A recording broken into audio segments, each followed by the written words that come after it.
കേരളത്തിലെ ചെറിയൊരു ഗ്രാമത്തിൽ സ്ഥിതി ചെയ്യുന്ന ഒരു ഹൈസ്കൂൾ. പച്ചപ്പ് നിറഞ്ഞ കുന്നുകൾക്കിടയിൽ നിൽക്കുന്ന സ്കൂൾ ആ ഗ്രാമത്തിന്റെ അഭിമാനമായിരുന്നു. ആ സ്കൂളിൽ എല്ലാവർക്കും ഇഷ്ടമുള്ള ഒരു അധ്യാപകനായിരുന്നു അരവിന്ദ് സാർ. അരവിന്ദിന്റെ ഭാര്യയാണ് മീര. 4 വയസ്സുള്ള അഖിൽ എന്ന മകനും ഉണ്ട്. മീര വളരെയധികം സുന്ദരിയായിരുന്നു. അതിലും സുന്ദരമായിരുന്നു അവളുടെ മനസ്സ്. അരവിന്ദിന്റെ എല്ലാ സ്വപ്നങ്ങളും നിഴല് പോലെ കൂടെയുള്ളവൾ. അഖിലും അരവിന്ദും തമ്മിൽ നല്ല കൂട്ടാണ്. വൈകുന്നേരം അരവിന്ദ് സ്കൂൾ കഴിഞ്ഞ് വരുന്നത് കണ്ട അഖിൽ ഓടി വരും. അച്ഛാ, എന്താ മോനെ, ഇന്ന് സ്കൂളിൽ പോയോ? പോയി. അരവിന്ദ് അവനെ വാരിയെടുത്തു. മോന്റെ കൂട്ടുകാരൻ ടീച്ചറൊക്കെ എന്തു പറയുന്നു? ടീച്ചർ ഇന്ന് എനിക്ക് ചോക്ലേറ്റ് തന്നു. ഞാനതെന്റെ കൂട്ടുകാർക്കും ഷെയർ ചെയ്തു. നല്ല കുട്ടി, ഇതുപോലെ എല്ലാ ഭക്ഷണവും കൂട്ടുകാർക്കും കൂടി ഷെയർ ചെയ്യണം കേട്ടോ. അവൻ സമ്മതത്തോടെ തലകുലുക്കി. ഒരു ദിവസം മീര അരവിന്ദിന്റെ അരികിൽ ചെന്നിട്ട് പറഞ്ഞു, എനിക്കൊരു കാര്യം പറയാനുണ്ട് കേട്ടോ. നമ്മുടെ കുടുംബത്തിലേക്ക് ഒരാൾ കൂടി വരാൻ പോവുകയാണ്. അരവിന്ദ് സന്തോഷത്താൽ മതി മറന്നു. പിന്നെ അവളുടെ കണ്ണുകളിലേക്ക് നോക്കി. ശരിക്കും? അതെ, ഞാൻ പറയുന്നത് സത്യമാണ്. അടുത്ത നിമിഷം അവൻ മീരയെ ചേർത്ത് പിടിച്ചു. അപ്പോൾ നമ്മുടെ കുടുംബം ഇനിയും വലുതാവുകയാണല്ലേ? എന്റെ ജീവിതത്തിൽ വലിയൊരു സന്തോഷമാണ് നീ ഇപ്പോൾ പറഞ്ഞത്. അവൻ സ്നേഹം കൊണ്ട് അവളെ മൂടി. അരവിന്ദ് അഖിലിനോട് പറഞ്ഞു, നിനക്കിനി കൂടെ കളിക്കാൻ ഒരു കുഞ്ഞു കൂട്ടുകാരനോ കൂട്ടുകാരിയോ വരികയാണ്. അഖിലിന് സന്തോഷമായി. അപ്പോൾ ഞാനൊരു ബിഗ് ബ്രദർ ആവുമോ അച്ഛ? അതേടാ കുട്ട, നീ ഒരു വലിയ ചേട്ടനാകാൻ പോവുകയാണ്. ഞാനെങ്കിൽ എന്റെ ടോയ്സ് മുഴുവൻ ഷെയർ ചെയ്യും. നീ മുഴുവൻ ഷെയർ ചെയ്യുമോടാ? മുഴുവനില്ല, കുറച്ച് കൊടുത്താ പോരെ അമ്മേ. എല്ലാവരും അവന്റെ കുട്ടിത്തം നിറഞ്ഞ സ്നേഹത്തിന് മുമ്പിൽ ചിരിച്ചുപോയി. അങ്ങനെ കുറച്ച് മാസങ്ങൾ കഴിഞ്ഞുപോയി. മീര പ്രസവത്തിന് വീട്ടിലേക്ക് പോകാൻ തീരുമാനിക്കുന്നു. മീരയെ പറഞ്ഞിവിടെ അരവിന്ദിന് തീരെ താല്പര്യം ഉണ്ടായിരുന്നില്ല. അവൾ വീട്ടിലേക്ക് പോവുകയാണെന്നറിഞ്ഞപ്പോൾ അവൻ കുറച്ചു സമയം നിശബ്ദമായി നിന്നു. നീ ഇല്ലാത്ത ഈ വീട് ശൂന്യമാണ് മീര. അവൾ അവന്റെ കൈ പിടിച്ചു. എനിക്കറിയാം നിങ്ങളുടെ മനസ്സ്. നിങ്ങളെപ്പോലെ തന്നെയാണ് ഞാനും. എനിക്ക് നിങ്ങളെ വിട്ടു പോകാൻ തോന്നുന്നില്ല. സാരമില്ല, കുറച്ച് മാസങ്ങളല്ലേ ഉള്ളൂ. ഉടനെ തന്നെ ഞാൻ തിരിച്ചു വരുമല്ലോ. ശരി, മനസ്സില്ലാ മനസ്സോടെ അവൻ സമ്മതിച്ചു. തൊട്ടടുത്ത ദിവസം മീര അഖിലും സ്വന്തം വീട്ടിലേക്ക് പോകാൻ തയ്യാറായി. അച്ഛനും വരണം. അഖിൽ കുറെ വാശി പിടിച്ചു. ഞാൻ ഉടനെ തന്നെ വന്നേക്കാം. ഇപ്പോൾ മോൻ അമ്മയുടെ കൂടെ പോയിക്കോളൂ. കാർ പോയി കഴിഞ്ഞപ്പോൾ അവന് തോന്നി ഈ വീട് നിശബ്ദമായി എന്ന്. അവൻ എല്ലാം മുറിയിലെ ശൂന്യത ഫീൽ ചെയ്തു. അഖിലും മീര ഇവിടെയുള്ള സമയം ഒച്ചയും ബഹളവും സന്തോഷം നിറഞ്ഞതായിരുന്നെന്ന് അവൻ ഓർക്കാറുണ്ട്. ഇപ്പോഴാണെങ്കിൽ രാവിലെ എഴുന്നേറ്റാൽ വീട്ടിൽ ആരുടെയും ശബ്ദമില്ല. അടുക്കളയിൽ നിന്നുള്ള മീരയുടെ പാട്ടില്ല. അഖിലിന്റെ കളിപ്പാട്ടങ്ങളുടെ ശബ്ദമില്ല. ഇപ്പോൾ വീട് മുഴുവൻ ശൂന്യം. മീനുള്ളത് കൊണ്ട് അവന് ഭക്ഷണത്തിന്റെ കാര്യമൊന്നും അറിയേണ്ടായിരുന്നു. ഇപ്പോൾ അങ്ങനെയല്ല. ചായ പോലും സ്വയം ഉണ്ടാക്കിയിട്ടില്ലാത്ത അവന് ഇപ്പോൾ എല്ലാം സ്വയം ഉണ്ടാക്കി കഴിക്കേണ്ടി വരുന്നു. ഒരു ദിവസം രാവിലെ ചായ ഉണ്ടാക്കിയപ്പോൾ അത് കുടിക്കാൻ പോലും കൊള്ളത്തില്ലായിരുന്നു. അന്നു മുതൽ അവൻ പുറത്തു നിന്ന് ഭക്ഷണം കഴിക്കാമെന്നുള്ളൊരു തീരുമാനത്തിലെത്തി. അന്ന് സ്കൂളിൽ ചെന്ന ദിവസം സ്റ്റാഫ് റൂമിൽ എല്ലാവരും സംസാരിക്കുന്നത് കേട്ടു. മാത്സ് പഠിപ്പിക്കാൻ പുതിയൊരു ടീച്ചർ വരുന്നു എന്ന്. കൊച്ചിയിൽ നിന്നാണ് വരുന്നത്. അരവിന്ദ് അവരുടെ സംസാരം അധികം ശ്രദ്ധിക്കാൻ നിന്നില്ല. അവന്റെ മനസ്സ് മുഴുവൻ മീര പോയതിന്റെ സങ്കടമായിരുന്നു. കുറച്ചു കഴിഞ്ഞപ്പോൾ ഗേറ്റിന് മുമ്പിൽ ഒരു വാഹനം കൊണ്ട് നിർത്തി. ജീൻസും ടോപ്പും സ്റ്റൈലിഷ് ബാഗും ഒക്കെയായ ഒരു മോഡേൺ പെൺകുട്ടി. ആരും അവളെ ഒന്ന് നോക്കിപ്പോവും. കുട്ടികൾ പരസ്പരം പറഞ്ഞു, പുതിയ ടീച്ചറാണെന്ന് തോന്നുന്നു. പെൺകുട്ടികൾ അടക്കം പറഞ്ഞു, എന്ത് ഭംഗിയാണല്ലേ ടീച്ചറിന്റെ ഡ്രസ്സ് കാണാൻ.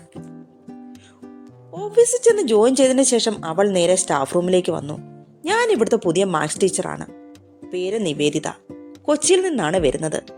അരവിന്ദ് അലക്ഷ്യമായി അവളെ ഒന്ന് നോക്കി.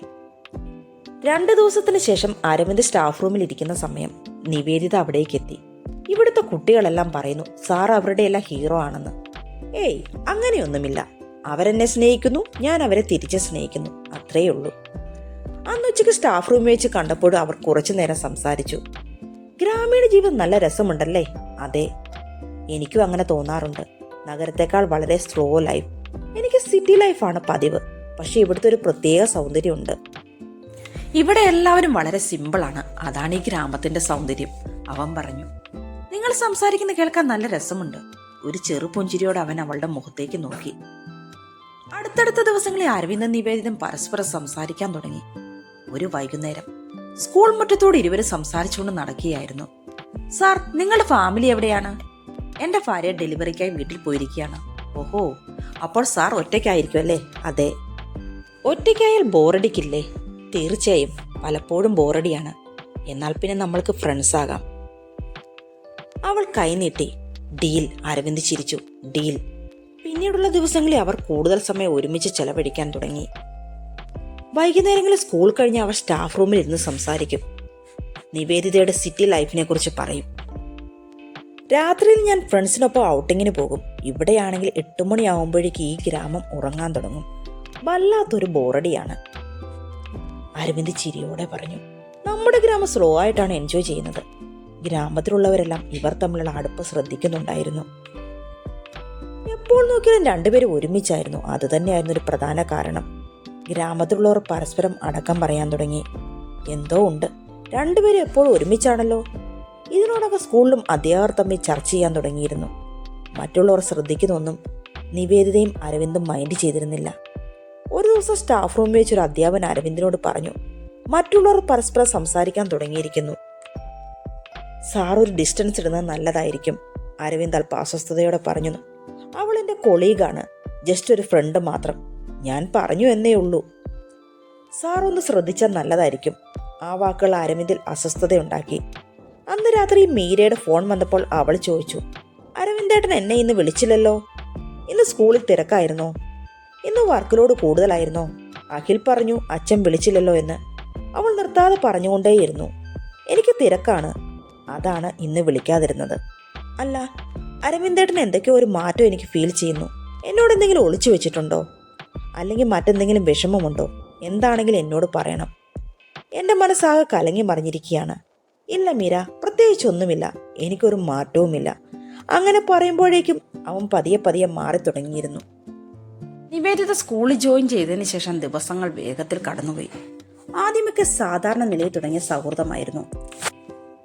പക്ഷെ പിന്നീട് ആ സൗഹൃദം വേറൊരു തലത്തിലേക്ക് മാറാൻ തുടങ്ങി.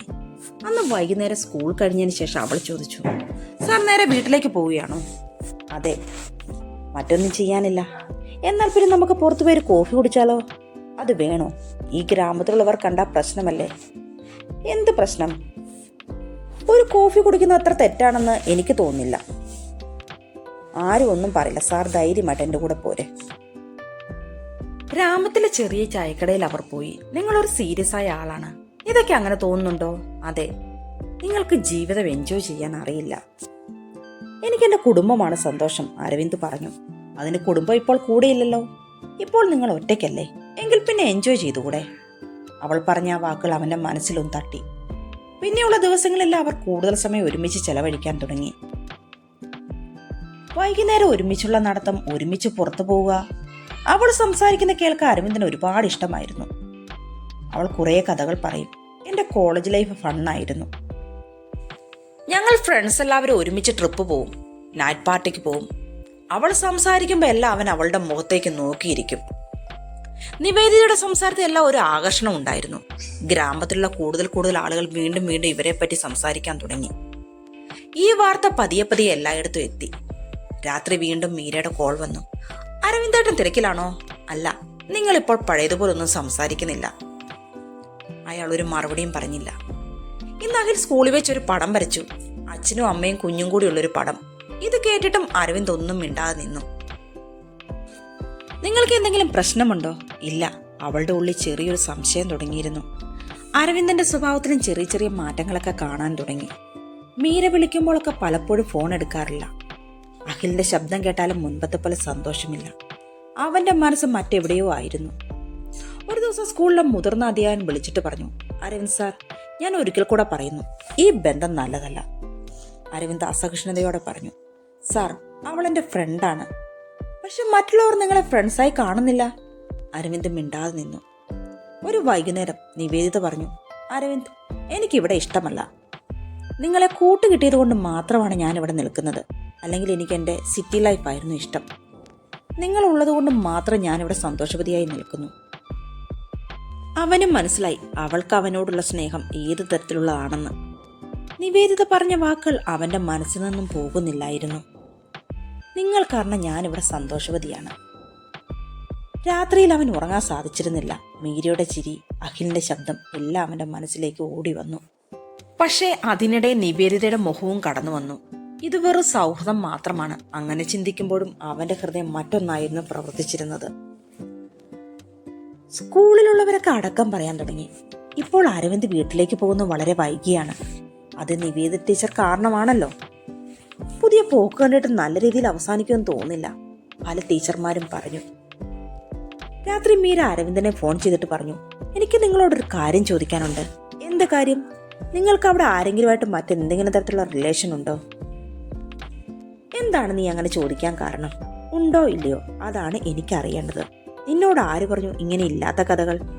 ആരെങ്കിലും ആയിക്കോട്ടെ, നിങ്ങളുടെ ഭാഗത്ത് എന്തെങ്കിലും തെറ്റ് സംഭവിച്ചിട്ടുണ്ടോ എന്ന് എനിക്കറിയണം. അത് വെറും ഗോസിപ്പാണ്. നിന്നെ ആരോ ഇല്ലാ കഥകൾ പറഞ്ഞ് തെറ്റിദ്ധരിപ്പിച്ചതാണ്. പിന്നീട് മീര ഒന്നും പറഞ്ഞില്ല. അവളുടെ തുടർച്ചയായുള്ള മൗനം അവനെ അസ്വസ്ഥനാക്കി. ഒരു ദിവസം തനിച്ചിരിക്കുന്ന അരവിന്ദിനെ ഫോണിൽ വിളിച്ചിട്ട് നിവേദിത പറഞ്ഞു, ഒറ്റയ്ക്കിരിക്കുന്നതുകൊണ്ട് എനിക്ക് ബോറടിക്കുന്നു, നമുക്ക് പാർക്കിൽ പോകാം. നിങ്ങളെപ്പോലെ നല്ലൊരു മനുഷ്യനെ ഞാൻ ഇതിനു മുമ്പ് കണ്ടിട്ടില്ല. നിങ്ങൾക്കൊപ്പം നടക്കുമ്പോൾ എനിക്ക് സമാധാനം ഫീൽ ചെയ്യുന്നു. അവളുടെ വാക്കുകൾ അരവിന്ദന്റെ ഹൃദയത്തെ സ്പർശിച്ചു. പാർക്കിൽ നിന്ന് തിരികെ പോരാൻ നേരം അവൻ എഴുന്നേറ്റപ്പോൾ അവൾ കയ്യിൽ പിടിച്ചിട്ട് പറഞ്ഞു, നിങ്ങൾ ഒരുപാട് നല്ല ആളാണ്. അയാൾ അവളുടെ കൈ വെടിവെക്കാൻ ശ്രമിച്ചു. അവന്റെ മനസ്സ് വലിയ സംഘർഷത്തിലായി. ഒരു വശത്ത് മീരയും കുടുംബവും, മറുവശത്ത് നിവേദിത. ആ രാത്രി വീട്ടിലേക്ക് മടങ്ങിയപ്പോൾ അവന്റെ ജീവിതം മാറി തുടങ്ങിയെന്ന് അവന് മനസ്സിലായി തുടങ്ങിയിരുന്നു. പിന്നീടുള്ള ദിവസങ്ങളിലൊക്കെ അരവിന്ദ് മീരയോട് സംസാരിക്കുന്നത് കുറച്ചു. അഖിൽ ഫോൺ വിളിച്ചിട്ട് അരവിന്ദിനോട് ചോദിച്ചു, അച്ഛൻ എപ്പോഴാണ് ഇങ്ങോട്ട് വരുന്നത്? ഞാൻ വരാം മോനെ, അമ്മയ്ക്ക് വലിയ സങ്കടമാണ്. അവന്റെ മനസ്സ് അല്പം വേദനിച്ചു. പിന്നീട് ഒരു ദിവസം നിവേദിത അവനോട് ചോദിച്ചു, നമ്മൾ തമ്മിലുള്ള ബന്ധം തെറ്റാണെന്ന് നിനക്ക് തോന്നുന്നുണ്ടോ? എനിക്കറിയില്ല, തെറ്റും ശരിയൊന്നും ഇപ്പോൾ എനിക്ക് മനസ്സിലാകുന്നില്ല. നമ്മുടെ മുന്നോട്ടുള്ള ജീവിതം ഒരുമിച്ചായാലോ? പെട്ടെന്നുള്ള അവളുടെ ചോദ്യത്തിന് മുന്നിൽ അവനൊന്ന് പകച്ചു. അവനൊന്നും മിണ്ടാതെ അവിടെ നിന്ന് തിരികെ പോന്നു. നമുക്ക് ഒരുമിച്ച് ജീവിച്ചു തുടങ്ങിയാലോ? നിവേദിയുടെ ആ വാക്കുകൾ അവന്റെ മനസ്സിൽ തുടർച്ചയായി മുഴുകിക്കൊണ്ടേയിരുന്നു. ആ രാത്രിയിൽ അവന് ഉറങ്ങാൻ സാധിച്ചിരുന്നില്ല. അയാൾ തന്റെ കുടുംബത്തെക്കുറിച്ച് ചിന്തിച്ചുകൊണ്ടേയിരുന്നു. മീരയും മകനും ചേർന്ന സന്തോഷകരമായ തന്റെ ജീവിതത്തെക്കുറിച്ച് ഓർത്ത് അയാൾ ദുഃഖിച്ചു. ഒന്നും വേണ്ട എന്ന് മനസ്സ് പറയുമ്പോഴും മനസ്സ് മുന്നോട്ട് തന്നെ ചലിച്ചുകൊണ്ടിരുന്നു. ഞാനൊരു തെറ്റും ചെയ്യുന്നില്ല, അവൾ എന്റെ സുഹൃത്ത് മാത്രമാണ്, അവൻ മനസ്സിനെ പറഞ്ഞു പഠിപ്പിച്ചുകൊണ്ടേയിരുന്നു. പിന്നീട് നാട്ടിലുള്ള ഗോസിപ്പുകൾ പതിയെ പതിയെ കൂടാൻ തുടങ്ങി. ഭാര്യ പ്രസവത്തിന് നാട്ടിൽ പോയ സമയത്ത് ഇയാൾ ഇവിടെ എന്തൊക്കെയാണ് കാട്ടിക്കൂട്ടുന്നത്, ഒരു കുടുംബം എന്ത് പെട്ടെന്നാണ് തകർന്നത്, ആൾക്കാർ പറഞ്ഞു. അരവിന്ദിന്റെ കുട്ടികൾക്കിടയിലുള്ള ഇമേജ് പതിയെ നഷ്ടപ്പെടാൻ തുടങ്ങി. ഒരു ദിവസം നിവേദിത അരവിന്ദിനോട് പറഞ്ഞു, എനിക്ക് കുറച്ച് ഫിനാൻഷ്യൽ പ്രോബ്ലം ഉണ്ട്, എന്നെ ഒന്ന് സഹായിക്കണം. ആരോട് ചോദിക്കണമെന്നറിയില്ല, നിങ്ങൾക്ക് എന്നെ ഒന്ന് സഹായിക്കാൻ പറ്റുമോ? എത്ര വേണം? അയാൾ ചോദിച്ചു. അവൻ മറ്റൊന്നും ആലോചിക്കാതെ അവൾക്ക് പൈസ കൊടുത്തു. പിന്നീടും പലപ്പോഴായിട്ട് അവൾ അരവിന്ദിനോട് പൈസ ചോദിച്ചുകൊണ്ടേയിരുന്നു. ഓരോ തവണ പൈസ വാങ്ങുമ്പോഴും അവൾ പറയാറുണ്ടായിരുന്നു, ഇത് ലാസ്റ്റ് ടൈം ആണെന്ന്. അവൻ തന്റെ സേവിങ്സ് പോലും എടുത്ത് അവൾക്ക് പൊട്ടിക്കാതെ കൊടുത്തു. സഹായം ചെയ്യുമ്പോഴല്ല അവൻ മനസ്സിലാക്കിയില്ല താനൊരു വഞ്ചനയുടെ കുരുക്കിലാണെന്ന്. ഒരു ദിവസം അരവിന്ദിനെ ഹെഡ്മാസ്റ്റർ വിളിച്ചിട്ട് പറഞ്ഞു, നിങ്ങളെപ്പറ്റി ഒരുപാട് കംപ്ലൈൻറ്റ്സ് വരാൻ തുടങ്ങിയിരിക്കുന്നു. അതിവിടെ നടക്കില്ല. ഇതൊക്കെ എൻ്റെ പേഴ്സണൽ മാറ്ററാണ് സാർ. പേഴ്സണൽ മാറ്റർ ആയിരിക്കും, പക്ഷേ നിങ്ങളൊരു അധ്യാപകനാണ്. സമൂഹം നിങ്ങളെ ഇപ്പോൾ മോശമായ കണ്ണുകളിലൂടെയാണ് കാണുന്നത്. അരവിന്ദ് മിണ്ടാതെ നിന്നു. പക്ഷെ അവൻ അപ്പോഴും തന്റെ തെറ്റ് മനസ്സിലാക്കിയില്ല. ഒരു ദിവസം രാവിലെ അരവിന്ദ് സ്കൂളിലെത്തിയപ്പോൾ നിവേദിതയുടെ സീറ്റ് ഒഴിഞ്ഞു കിടക്കുന്നത് കണ്ടു. കുറച്ചു കഴിഞ്ഞ് വരുമായിരിക്കുമെന്ന് അവൻ വിചാരിച്ചു. പിന്നെ അവളെ ഫോണിൽ വിളിച്ചു. Switch off. അടുത്ത ദിവസം അവളെ വിളിച്ചു. അപ്പോഴും ഫോൺ സ്വിച്ച് ഓഫ്. അവൻ്റെ ഉള്ളിൽ അറിയാതെ ഒരു ഭയം വരാൻ തുടങ്ങി. അവനറിയാതെ അവൻ്റെ ജീവിതത്തിലെ ഏറ്റവും വലിയ തകർച്ച അവിടെ തുടങ്ങിയായിരുന്നു. എല്ലാ ദിവസവും അവൻ അവളെ ഫോണിൽ വിളിച്ചു നോക്കി. The number you are calling is switch off. അവൻ വീണ്ടും വിളിച്ചു. വീണ്ടും അതേ മറുപടി. അവൻ സ്വയം പറഞ്ഞു, ചിലപ്പോൾ നെറ്റ്വർക്ക് ഇല്ലാത്തതാകാം. അവന്റെ മനസ്സ് കലങ്ങി മറിയാൻ തുടങ്ങി. വീണ്ടും അവൻ നിവേദിതയുടെ ഫോണിലേക്ക് വിളിക്കാൻ തുടങ്ങിയ സമയത്താണ് ഹെഡ് മാസ്റ്റർ അവന്റെ അടുത്ത് വന്ന് പറഞ്ഞത്, നിവേദിത ടീച്ചർ ജോലി രാജിവെച്ച് പോയിരിക്കുന്നു. ഒരു നിമിഷം അവന്റെ മനസ്സ് സ്തംഭിച്ചു പോയി. ഒരു വാക്കുപോലും തന്നോട് പറയാതെ അവൾ പോയല്ലോ എന്നോർത്തപ്പോൾ അവന് തന്നോട് തന്നെ വെറുപ്പും ദേഷ്യവും ഉണ്ടായി. പിറ്റേ ദിവസം തന്നെ നിവേദിയെ അന്വേഷിച്ച് അവൻ അവളുടെ വീട്ടിൽ ചെന്നു. വീട്ടുടമ പറഞ്ഞു, അവർ വീട് ഒഴിഞ്ഞു പോയി എന്ന്. എവിടേക്കാണ് പോയെന്ന് അയാൾക്ക് അറിയില്ലായിരുന്നു. അവന്റെ ഹൃദയമിടിപ്പ് കൂടി. എൻ്റെ പണം, എൻ്റെ സേവിങ്സ്, വിശ്വാസം, അഭിമാനം എല്ലാം അവൾ കാരണം നഷ്ടമായി. ആ രാത്രിയിൽ അരവിന്ദ് ഒറ്റയ്ക്ക് വീട്ടിലിരുന്നു. അവൻ്റെ മനസ്സാകെ കലുഷിതമായിരുന്നു. അവൻ്റെ വീട്ടിൽ ഇത്രയും നാൾ ഉള്ളതിനേക്കാൾ കൂടുതൽ ശൂന്യത അവൻ അനുഭവപ്പെട്ടു. പക്ഷേ ശൂന്യതയിൽ അവന്റെ മനസ്സ് വേദനിച്ചുകൊണ്ടേയിരുന്നു. അവൾ എന്നെ വഞ്ചിച്ചു. എന്റെ സമ്പാദ്യം മുഴുവൻ നഷ്ടപ്പെടുത്തി. കണ്ണുകൾ നിറഞ്ഞൊഴുകി. അവൻ തലയിൽ സ്വയം തല്ലിക്കൊണ്ടേയിരുന്നു. അവൻ മീരയെ ഓർത്ത് വിതുമ്പി. നിന്നോട് ഞാൻ തെറ്റ് ചെയ്തു മീര, നീ എന്നോട് ക്ഷമിക്കൂ.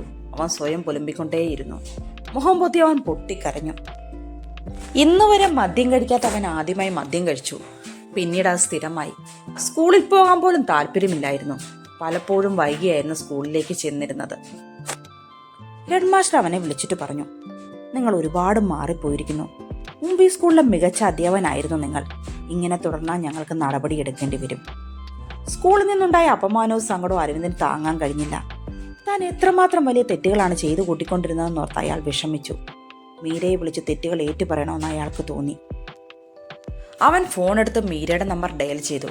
ഫോൺ റിങ് ചെയ്യുന്തോറും അവന്റെ ഹൃദയമെടുപ്പും കൂടിക്കൊണ്ടേയിരുന്നു.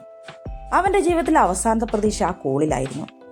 മീര കോൾ എടുത്ത ഉടനെ അവൻ കുറച്ചുനേരം നിശബ്ദമായി നിന്നു. അരവിന്ദേട്ടാ, അയാളൊന്ന് മൂളി.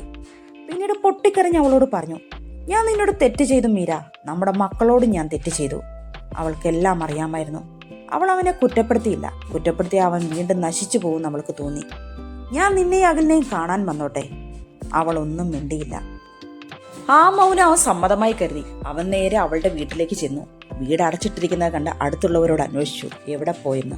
അവർ പറഞ്ഞു, ഇന്നലെ രാത്രി മീരയും കൊണ്ട് ഹോസ്പിറ്റലിൽ പോയതാണ്. ഡെലിവറി സമയമായിരുന്നു.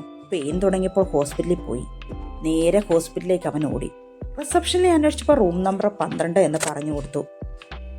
അരവിന്ദ് റൂമിലേക്ക് ചെന്നപ്പം അമ്മയും അഖിലും മീരയുടെ തൊട്ടടുത്ത് ഇരിപ്പുണ്ടായിരുന്നു. അരവിന്ദിനെ കണ്ടപ്പോൾ അഖിൽ ഓടി വന്നു. അച്ഛാ. അയാൾ അഖിലിനെ വാരിയെടുത്തു. ഇങ്ങോട്ട് വാ. മീര അയാളെ വിളിച്ചു. എന്നിട്ട് ചെറിയൊരു പെൺകുഞ്ഞിനെ കാണിച്ചു കൊടുത്തു. നിങ്ങളുടെ മകൾ. വെള്ളാരം കണ്ണുകൾ പോലെ തിളങ്ങുന്ന കണ്ണുകളുള്ള ചെറിയൊരു സുന്ദരി കുട്ടി. അവൻ അത്ഭുതത്തോടെ ആ കുഞ്ഞു കണ്ണുകളിലേക്ക് നോക്കി. വാരിയെടുത്ത് നെഞ്ചിലേക്ക് അമർത്തിപ്പിടിച്ചു. ഉമ്മോൾ കൊണ്ട് മൂടി. എന്നിട്ട് മീരയോട് പറഞ്ഞു, നിന്നെ ഞാൻ വഞ്ചിച്ചു. നമ്മുടെ കുടുംബത്തെ ഞാൻ വേദനിപ്പിച്ചു. കുറച്ചു നിമിഷം അവനെ നോക്കി നിന്നിട്ട് അവൾ പറഞ്ഞു, ജീവിതത്തിൽ എല്ലാവർക്കും തെറ്റുകൾ പറ്റും. അവളുടെ കണ്ണുകളിൽ വേദന ഉണ്ടായിരുന്നു. ചെയ്തത് തെറ്റാണെന്ന് നിങ്ങൾക്ക് മനസ്സിലായല്ലോ, അത് മതി. അഖിൽ അരവിന്ദനോട് പറഞ്ഞു, അച്ഛാ, ഇതെന്റെ ബേബി സിസ്റ്ററാണ്. അതേ മോനെ, ഇനി ഒരിക്കലും ഞാൻ എൻ്റെ കുടുംബത്തെ വിട്ടുപോകില്ല, അരവിന്ദ് പറഞ്ഞു. മീരയുടെ കണ്ണുകളിൽ പുതിയൊരു പ്രതീക്ഷയുണ്ടായി. ആ ദിവസം അരവിന്ദ് മനസ്സിലാക്കി, ജീവിതത്തിൽ ചില ആകർഷണങ്ങൾ വരും, തെറ്റുകൾ സംഭവിക്കും, പക്ഷെ സത്യമായ സ്നേഹം ഒരിക്കലും വഞ്ചിക്കില്ല. അവൻ തന്റെ കുഞ്ഞിനെ നോക്കി. അവളുടെ വെള്ളാരം കണ്ണുകൾ തിളങ്ങി.